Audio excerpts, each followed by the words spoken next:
Okay, how I go about doing a bullnose veranda using a moulding polyline, which would probably work for an Australian situation and maybe a New Zealand situation. I'm not sure whether other parts of the world use them or not. I don't know. Um, yeah. So you get your model in this position where you've got your post and beams all around ready to go. And that's just to make it easy so that when you place the moulding on there you can see how it's working. You could add it in afterwards, but that's not the way I want to do it. All right, so the first step you've got to do is you've got to draw your actual profiles that are going to go on the moulding line. And let's say that's your curved roof sheets there. And that's just one closed line. But if you wanted to have different coloured materials on the underside of the iron, you would have two lines like shown where I've got the mouse pointer. So that the top one could be the true colour-on colour, and you might have a grey colour underneath, depending on how they're made locally and what you've got access to. So you would add basically the two lines to the moulding profile, and one would be the, I don't know, you might call it upper and lower or something like that in your library. And you've got to add each one of these lines to the library. There's your flashings, your cap flashing, your wall butt flashing, and these are little wings for helping to make the ridge capping, and you'll see that later on. And to add them to the library, you just come down here and use the add to library tool, and it'll place a moulding within your library. I'll do it.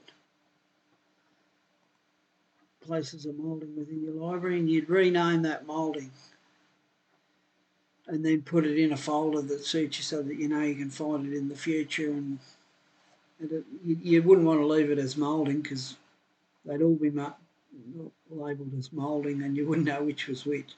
So you give it a name, left wing, right wing, curve sheets. I call that wall butt flashing, and I call that wall butt cap flashing. Yeah, and I'll just show you where they are in the library. Hang on, where am I? There it is, Bullnose verandas. So yeah, you can see I've got cap left, cap right, curve sheets, and there's one there for something else, 2100. Roof wall flashings, roof wall flashing cap. Yeah, so that's how you go about that. You've got to get them in your library and name them so that when you're building your moulding, you can access them.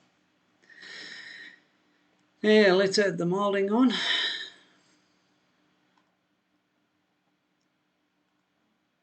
And I'm just going to plonk it out here in no man's land for now. And we'll come in here and we'll add the curved sheets to it. I've clicked on replace for replacing the default one. Come into the users library, Bullnose veranda, curved sheets. Okay. Now they'll be, all right, actually first what we'll do is we'll paint them. So I'm going to just cheat and copy the material from the roof to there, but straight away you're going to see that the texture mapping is incorrect. So instead of doing it that way, you would click on, before you click, you click on this one here, and that'll copy the selected material, and then you rotate the texture within the material dialog. And you might also rotate the pattern line too. And then you paint that onto there. But I've already done all that. So I'll just go in here, and I've got one there with 90-degree rotate. And paint that on there. And now you can see it's got the correct texture. Obviously the sheets are wrong, but we'll fix that in a minute. That's the next step. So we'll select this, I'm just going to try and extrude. I think I have to go that and that to get it right. I'm close, but I'm not close enough. Extrude in, is that right? That's it, that's got it. No, it hasn't, it's wrong. Oh, well, it's not what I want. I want this to be in there. So I'll have another go at it. I usually have to stuff around with this a bit until I figure it out. What does that do for me?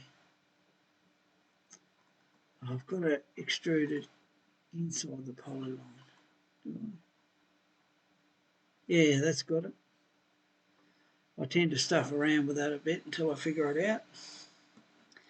So we'll come back here, and actually we might give that moulding a height, because all the mouldings will be based off this height. So they'll all start from 1900, and the numbers that I put into the moulding dialogue will start from 1900. So it just makes it a bit easier. So 1950, sorry, not 1900. So that gets it up to the right height. We'll come back here, select this, and if we drag this back here and let it use the snaps, it'll snap to the wall.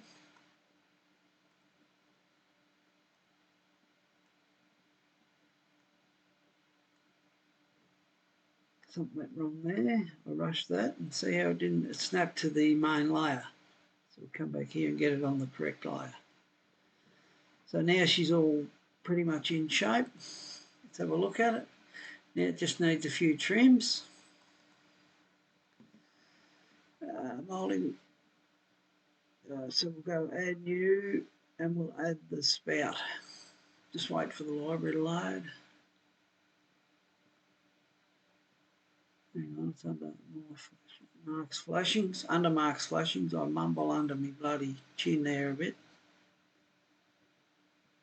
I've got to stop myself doing that.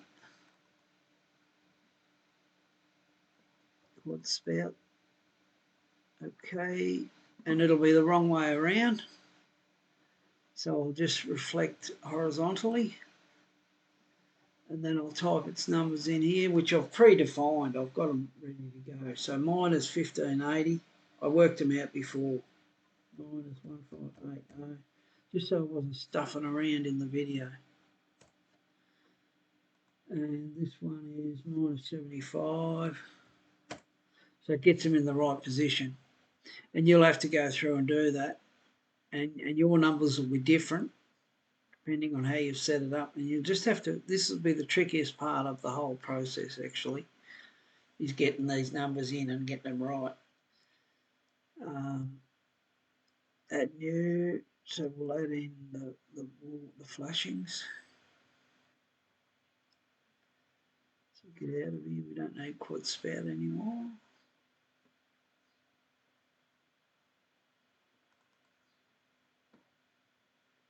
Full flashing, add that, and you'll notice it's the wrong way around. So we'll reflect horizontally and add its numbers in,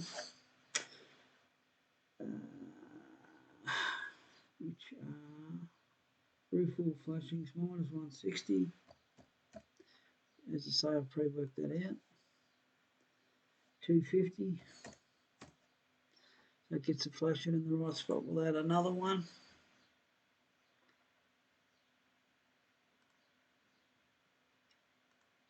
Once again, it's got to be reflected about. And minus 20. And 280. You won't do it that quick. You'll be stuffing around a little bit in this dialogue and, until you figure it out. Alright, so we've got to add in another one. And what I'm doing now is the pitching plate.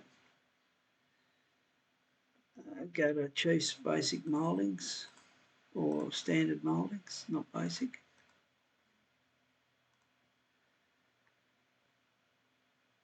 And I'm looking for shapes. Rectangle, and we'll go 45, and we'll go 90, and its pitching plate is minus 45, and pitch plate 150. That gets that in the right spot, and we'll copy that because the next one's the same size, it's just in a different spot. And I think that's minus 700, yeah, minus 700. Is it? I think it's a whisker high, but I'll leave it there for now and we'll see what happens. So that's got you, once I go okay, this veranda's going to fall together. See what I mean? It's all come together.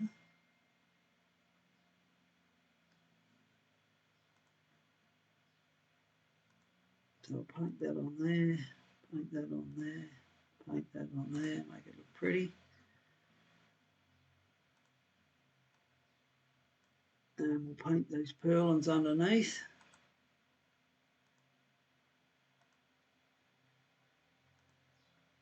Done. Now we've got to add the hip. So that's a pretty quick veranda, really. Practice makes perfect, and you're going to be very slow the first time. And the trick is not to be hard on yourself when you're going slow. I was getting a bit hard on myself when I was struggling with it. Yeah, we'll do these hips. Now, you'll notice I've got a CAD line drawn there. That's just to snap the camera to.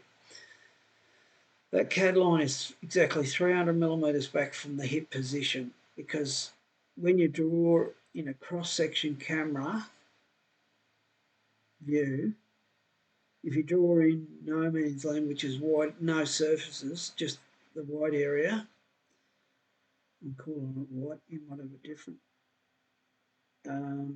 Chief will place the moulding at exactly 300 millimeters in front of the camera on a plane. So the idea is to get your camera back 300 millimeters, and it'll draw it in the exact right position. So we'll draw a moulding.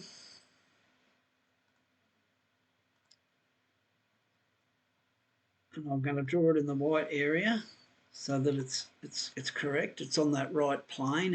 It's parallel to the camera face of the camera.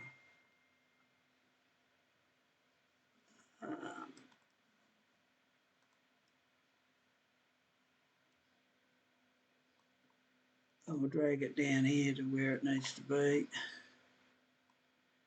Drag it down here to where it needs to be. And we'll put an extension on it to come down to the front of the curve. We'll add a curve to that. Each time I was moving those points, I was hitting the control key to make it easier to move the moulding. If you don't hit the control key, it can be a bit fiddly. Even when I curve this moulding a bit, I'm going to hit the control key. Alright, so there's that. Now we'll open this up and add the components to it. So this default could be used for the hip. So we'll go 110, hang on, no, that's wrong. 45, 110.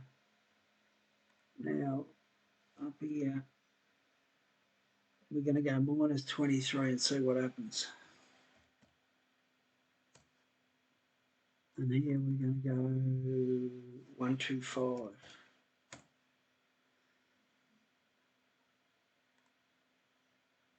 And here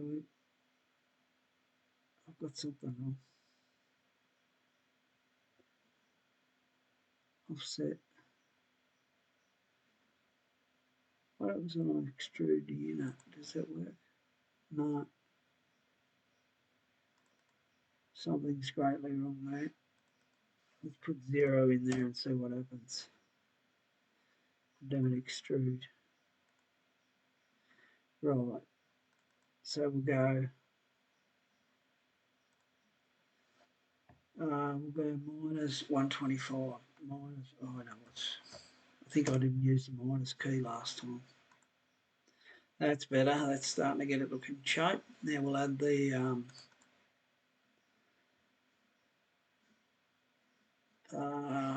add new mouldings. I'll put a round one. Just use the core catalogue mouldings. Scroll down to shapes again, and we want round this time. This is to form the bump and the ridge capping.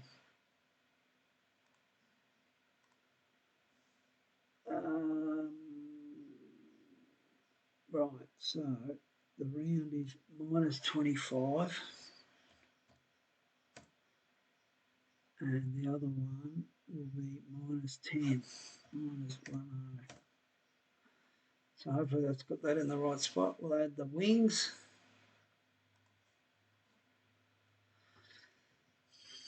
Just wait for the library. Right, she's loaded.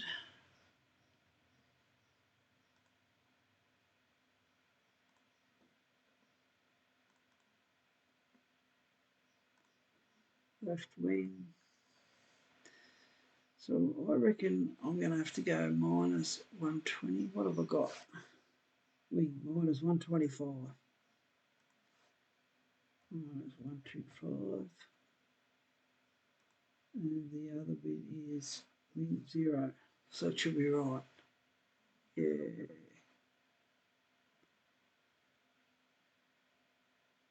I don't think it's quite right, but we'll play around with it. I think that round's got to come down.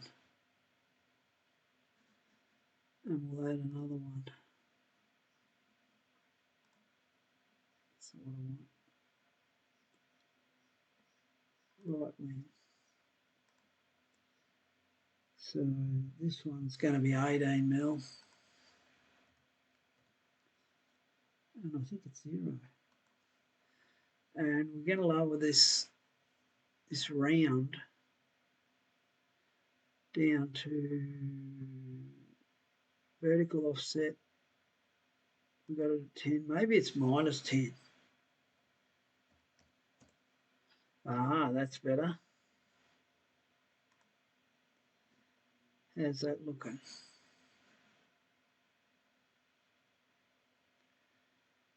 How's the whole thing looking? Hang on, we've got a camera view here. We'll look at that. I think it's looking pretty good. Oh yeah, bugger on. Control Z, fix up my mistakes. I'm just painting paint everywhere. We do want to do some painting, but in a more controlled fashion.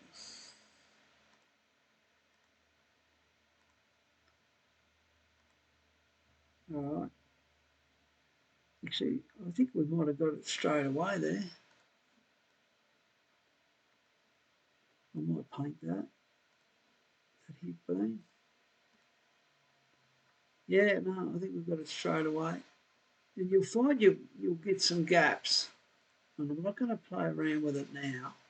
I might show you how I do play around with it. You get some gaps in under here. And you can improve them by giving those wings a tilt angle. So you can actually control the angle that the moulding's at. So you can come in here, we'll pick one of the wings, and we'll go 10 in here and just see what happens. What happened? So it should be minus 10. Minus 1. That's not what I wanted. Anyway, see how it's ticked it down on more of an angle? And that's ways of, you can play around with that to try and get it to seat better to the front of the bull nose. But I'm not going to worry today. I'm going to put that back to 0. Just for this exercise. Oh, 0, I guess. I'll get it yet. 0. Right, so that's that. Come back to floor plan. And to add a few, I've got a spare hip out there in case I needed it, but I didn't. And to copy that, give that multiple copies around the building. We'll go copy and we'll go mirror reflect, and it'll pick the dead center of that moulding line and it'll put a hip up there. And if I want to put them up the other end of the house, hit the shift key because the other one's already selected. Same thing, copy, mirror reflect, come up here and it'll pick the middle of that moulding line and they're in there, they're ready to go. I've got these beams pre-drawn. You could do them with a moulding line or you could do them with a polyline solid. These are just polyline solids, I think. I'm just going to copy them across the building. Copy, mirror reflect. But you might do them as multiple copies, or you'll find your own way of doing that. Tab down. Copy, mirror reflect. So we'll come over here and have a look under this veranda and see how you see a bit of a gap in there. You've got to improve on that. And you can by giving those wings an angle and mucking around with them, but that's something you can take your time and do. We don't need to do that for this video. So there it is, there's your veranda. There's a couple of rafters there as an example. It's not all of them. It's just to show you how they're done. The hips there, the purlins are there. Basically the whole veranda's there. More than Chief would even put in if you did use roof planes, probably. You wouldn't get those wall flashings. And the ridge capping would probably be crippled looking, I'm guessing, because it struggles with ridge cappings on curved roofs. But that's what I think's probably a reasonable way to do a bullnose veranda for Australia or New Zealand conditions. That'll do. I'm going to stop there.